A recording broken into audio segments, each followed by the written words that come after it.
What you see here is $10,000 on the table. You can take this money as a loan, but I will charge you a little bit of interest rate. Like most people, you take the money and you go buy a nice car. But in 10 years, it's time to pay me back. And because of interest rates, now you owe me $20,000 and not 10. You will say, I don't have money to give you.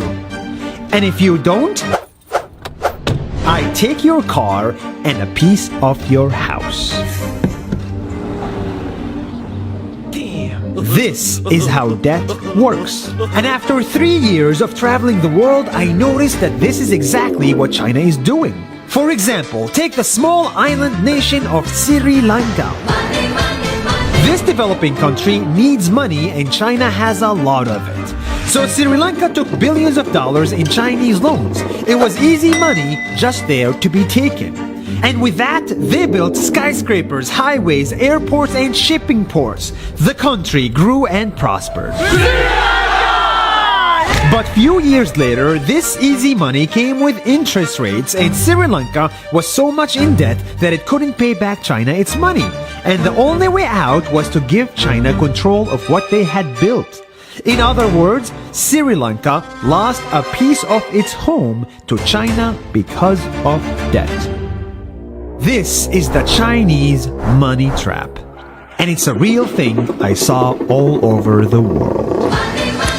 In Papua New Guinea, I saw $2 billion in loans given by the Chinese to build skyscrapers, infrastructures, and ports.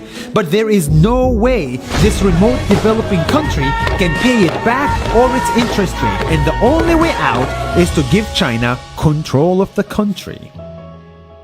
In the Maldives, Pakistan, Malaysia, Laos, Kazakhstan, Mongolia, Egypt, Kenya, and South Africa, the same thing is happening, and many countries are struggling to pay back Chinese loans. If you look closely, all these infrastructure projects like highways, ports, and bridges connect to China through the sea or through the land to form something far bigger, far more powerful than just a bridge, a new Silk Road. The world is already made by China, and I think slowly it will be owned by China. Don't get me wrong, building bridges, ports, highways, and airports is a great thing for the people and the country, but they come at a very high cost. And when these countries can't pay back the loans, these countries will lose their homes. One thing my parents had taught me is that there's no such thing as a free lunch or a free ride. So if we're not careful with our money or other people's money, then we better start learning Chinese. 下周见。